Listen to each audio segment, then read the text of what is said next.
करी सरकार। ठीक बा उठ उठ है आओ, हम तोरा उपाय बताओ तनी ने आओ।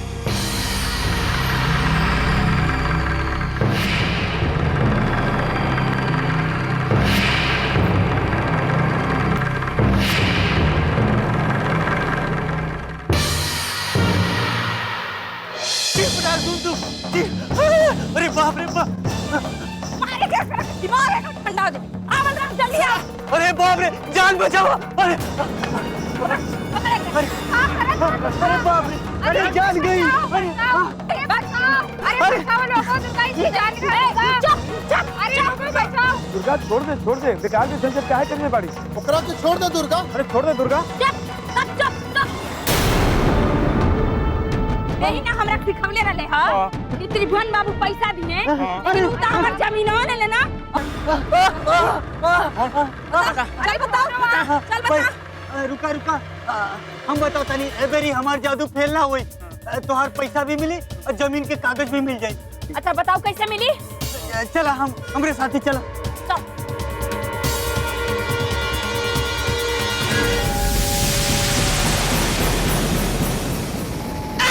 का भेलो? दाल भात के चोखा कहाँ ले आइल बड़ा हो? सुरेंद्र फंसा होता लगा। बाप रे। ए सुरेंद्र, अरे डेरा मत भाई, हवा लोग हम ही ना। डराए के बात ना बा, कहाँ लेके जाते रहते हमनी के। देखा लोग, जौन चीज तहार है तहरा मिले के चाहिए, भले ही जोर जबरदस्ती काहे न करे के पड़े। लेकिन त्रिभुवन बाबू के घर में सिंध कैसे मरल जाई हो? तू लोग एक चिंता मत कर, हमार जादू कब काम आई। चिक पटाक धूम धूम। चिक पटाक धुम धुम। हम बताओ तनी, रुको। हाँ बता। ई देखा हथौड़ी छीनी, नीमन से देख ला।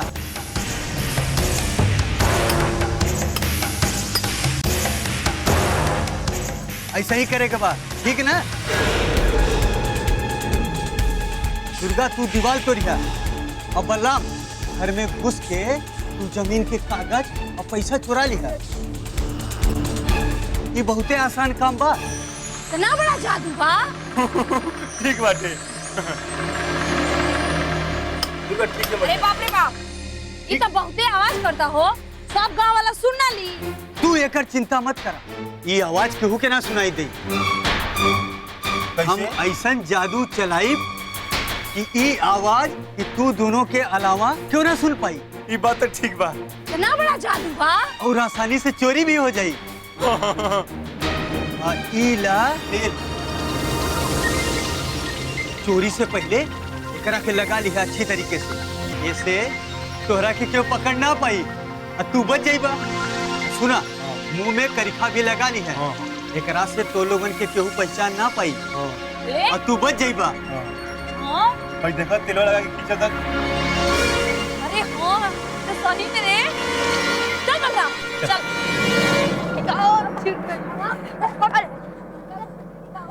पकड़ के दिखाओ। हमरा के पकड़ के दिखाओ लगिन।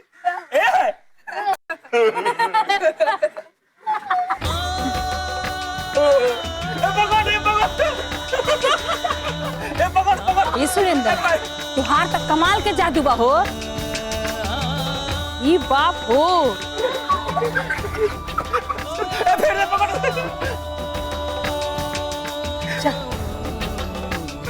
चल दरोगा जी, हे दरोगा जी, हमार बात पर विश्वास काहे नहीं करत? देखिए, त्रिभुवन जी बड़े नु दुर्गवा के जमीन धोखाधड़ी से अपना नावे करा ले बड़न, एकरे खिलाफ हम केस दर्ज करावे आइल बा। रवा केस काहे नहीं दर्ज करत? केस दर्ज काहे नहीं करत? केस दर्ज काहे नहीं करत? पगला गइल बड़ा का? त्रिभुवन सिंह के ह जल में रहे के मगर से बैर। दुर्गा अपना मर्जी से जमीन लिखले बाड़ी, आज जब जमीन लिखात रहे तब कहे रहला। अरे ये बात के तोहरा पते ना चलल, जब पता चलल तो हमें जाए नहीं। देखा, एक केस में कोनो दम नहीं खे। काहे दम नहीं खे? ऐसे कि जेकर जमीन लिखाइल ओकरा कोनो चिंता नहीं खे, आ तहरा बड़ा चिंता बा हैं? चल अइला कुआ पर चिन्नी चलावे। देखी दरोगा जी, हम बतावल चाहत रही कि दुर्गा दुर्गा तू हमारा के समझावे के कोशिश मत करो, बुझला? खुदे समझ। चला जा यहाँ से, चल जल्दी। बड़ा केस दर्ज करावे, केस दर्ज। माथा खराब हो गया शुक्ला जी।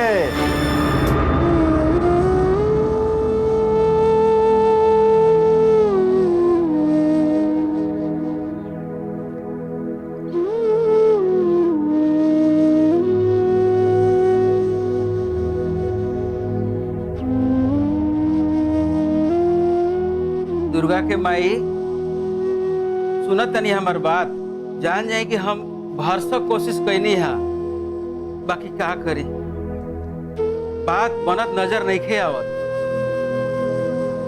चिंता मत करी, हम लागो रहब।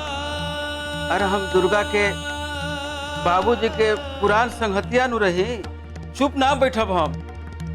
सुमन के माई, ये बलराम दुर्गा कहाँ बड़न से हो? अरे का जाने जी, कबे से कहाँ दोनों गाय बड़सन। हे भगवान, ये फिर कुछ उल्टा सीधा मत करो सा।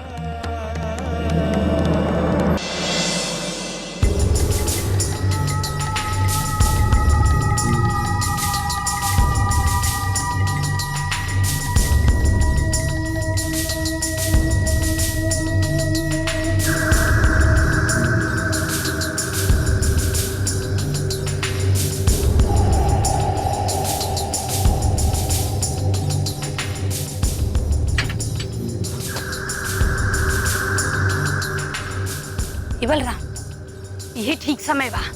आओ।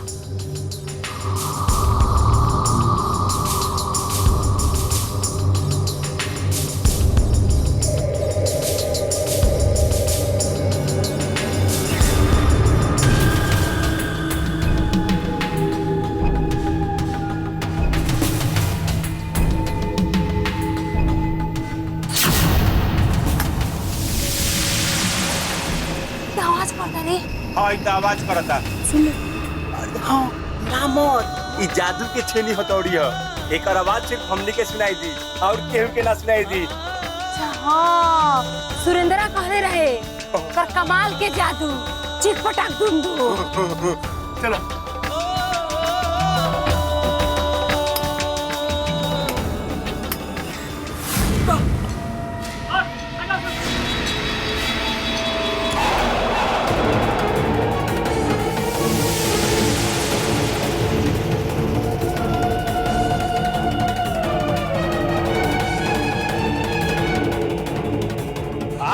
के सबक सिखा दिया। चलो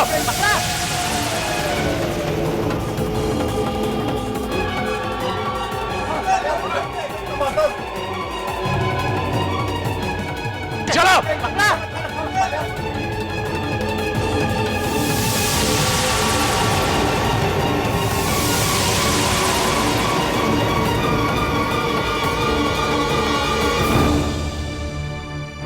देखिए भाई लोग, इन लड़की के करतूत चोरी करत पिया और उल्टा हमरा के दोषी बतावतिया।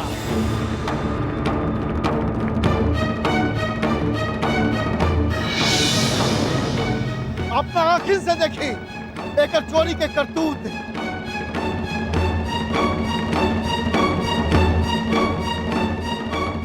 अब तो एकरा खातिर कुछ न कुछ करे के पड़ी, काहे कि पूरा गांव खातिर खतरा बन गई बिया। हमनी के एकरा के ऐसा अनोखी सजा दिहल जाओ कि जिंदगी भर याद रखे। हाँ भाई लोग,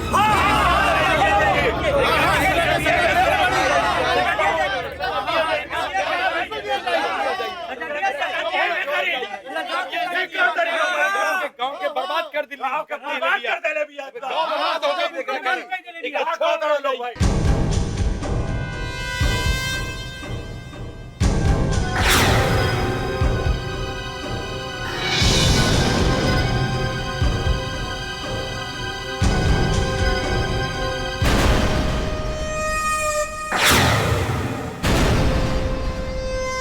चलो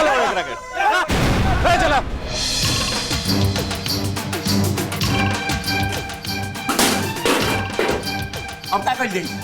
सब गड़बड़ हो गई। साला सुरेंद्र फिर हमनी के धोखा दे देलस। अब की मिली ना तो कर नटैया पकड़ के आँखियाँ नोच ले। खिया पकड़ के कटैया तो बाद में नोचू। पहले ही बताओ कि यहाँ से निकल कैसे जाई? केवड़िया तूरे पड़ी। इतना मजबूत क्यों टूटे कैसे? रुक जो, कुछ ना कुछ जुगाड़ लगाए के पड़ी।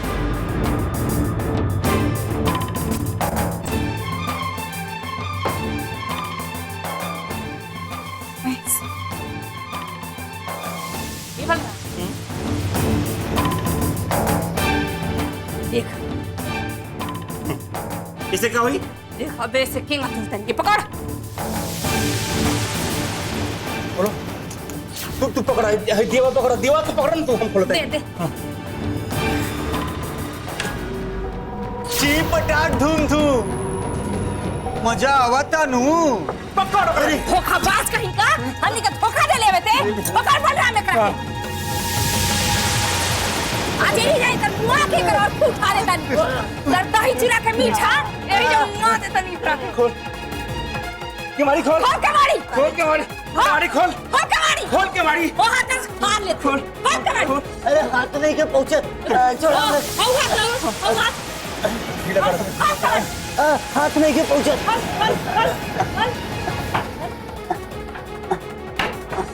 क्या बोल रहा है? छोड़ा करके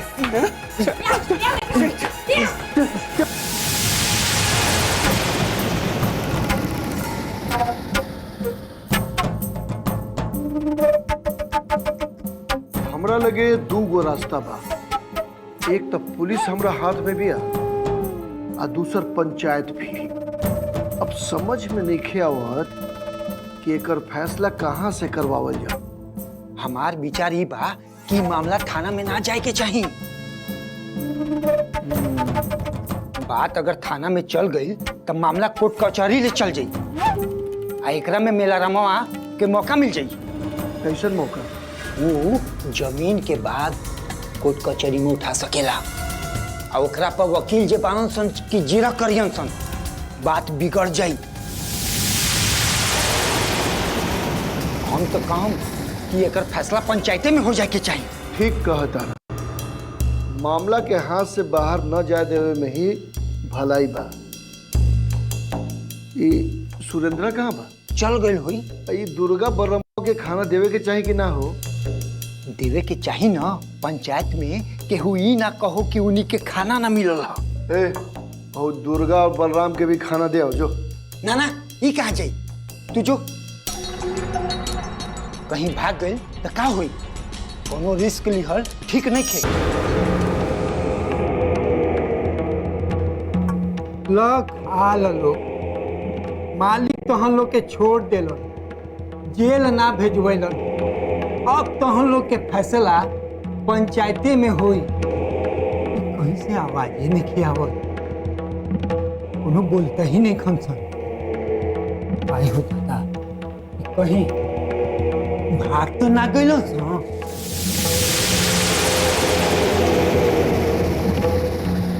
आई रे दादा अब का हो?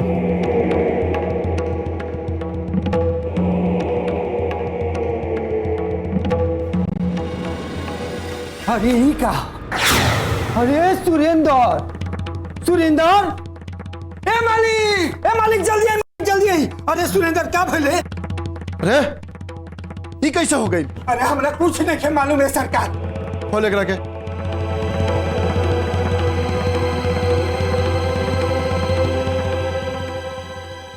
अरे वो दोनों कहाँ बा? भाग गए ना सरकार। भागे रे? कैसे? अरे जी पटाक धूम धूम सरकार। अब कहा बताई, हम खिड़की पे आली तो दोनों हमार झपट के गर्दन दबा लेलन। कालस की दरवाजा खोल। अब मरता का न करता सरकार, हम दरवाजा खोल देली। दोनों झपट के हमार हाथ पैर बांध के हमके यहाँ डाल दे और मुंह में कपड़ा ठूस के भाग गई है सर।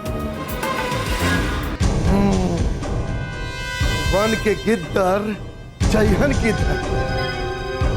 बहुत उड़ लेलस। आपकी वनी के पंख ऐसन काटब कि जिंदगी भर उड़ न पाई। जनार्दन, इस सूचना के पूरा गांव में पहुंचावे के पड़ी नू। जी सरपंच साहब, पूरा गांव में सवेरे ढिंडोरावाती। ठीक बा, चला।